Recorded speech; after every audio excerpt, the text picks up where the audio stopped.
Hola, ¿qué tal? Bienvenidas y bienvenidos de nuevo. ¿Los países comunistas realmente son comunistas? Bueno, vamos a empezar esta lección con una idea muy importante. Esta es la idea de que Karl Marx, el ideólogo del comunismo, tenía una visión muy específica de este concepto. Este concepto se basaba en su análisis del capitalismo y de cómo esperaba que evolucionara la sociedad. Pero ojo, que estamos hablando de una evolución normal, de una evolución natural, de cómo desencadenaría el capitalismo en algún momento. Marx creía que el comunismo sería la etapa final de la evolución social y económica del mismo capitalismo. Y esta etapa se caracterizaría por una sociedad sin clases y una distribución equitativa de la riqueza y el poder. Marx sostenía que en una sociedad comunista, los medios de producción como fábricas, tierras y recursos naturales serían propiedad colectiva. Ojo, no se refería a nuestra casa o a nuestra billetera, sino a los medios de producción. La propiedad privada en este sentido sería abolida y los trabajadores tendrían el control y la propiedad común de estos medios.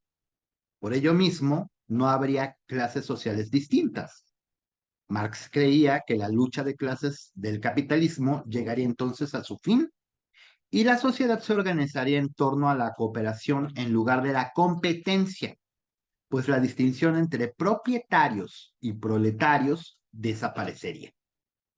La producción se llevaría a cabo para satisfacer las necesidades de la sociedad en lugar de solamente para buscar ganancia. Los bienes y servicios se distribuirían de acuerdo con las necesidades de las personas en lugar de su capacidad de pago.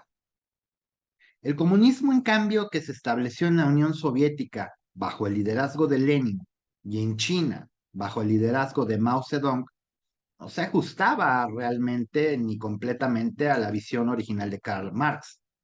Ambos líderes adaptaron y reinterpretaron las ideas marxistas para adecuarlas a las realidades de sus respectivos países y a sus objetivos específicamente políticos. En el caso de la Unión Soviética, por ejemplo, Lenin tomó el control de Rusia tras la Revolución de Octubre de 1917 y en lugar de esperar a que el comunismo surgiera de forma espontánea, como Marx lo había previsto. De hecho, Marx había previsto que esto ocurriría en Inglaterra. Jamás se le hubiera ocurrido que pudiera ocurrir en Rusia. Pero Lenin y los bolcheviques llevaron a cabo una revolución socialista y establecieron un Estado socialista, según su caracterización, que más tarde se convirtió, desde luego, en lo que ya sabemos es la Unión Soviética. Lenin implementó la política de comunismo de guerra, es un concepto que él había inventado para sobrevivir a la guerra civil rusa y aisló a la Rusia soviética de las economías capitalistas occidentales. Esta política involucró la nacionalización de la industria y la agricultura, así como el control estatal de la economía. Después de la muerte de Lenin, como ya sabemos, Joseph Stalin consolidó su poder y estableció un régimen autoritario que se alejó aún más todavía de los principios marxistas, porque Marx realmente creía que la época de comunismo pues, era una época de libertad, ¿no? Donde las cadenas de la explotación estarían abolidas, no que surgiría un nuevo poder que esclavizaría de nuevo a las personas. Sin embargo, bueno, bajo Stalin, la Unión Soviética se convirtió en lo que conocimos como un Estado socialista, comunista totalitario, con una economía planificada y un liderazgo altamente centralizado, ideas que tampoco eran parte de la doctrina marxista original. En China, por su parte, con Mao Zedong ocurrió algo muy parecido. Ya sabemos que él lideró la Revolución Comunista China y fundó la República Popular de China en 1949.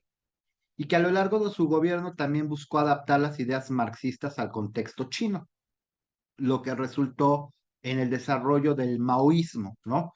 Por eso es que cada versión le pone el nombre como de su líder, ¿no? En el caso, por ejemplo, de la Rusia soviética, pues era el marxismo-leninismo, ¿no? Entonces, no era nada más el marxismo, era una interpretación de Lenin. Y en China surge el maoísmo, ¿no? Que es un comunismo maoísta, o sea, no es el comunismo de Carlos Marx. Entonces, bueno, esto hay que tenerlo muy en cuenta porque prácticamente aplica para cualquier país que tenga la etiqueta de comunista, lo cual nos lleva a una pregunta histórica muy relevante y es que si realmente el comunismo alguna vez se ha aplicado en algún lugar de la Tierra. ¿Tú qué opinas?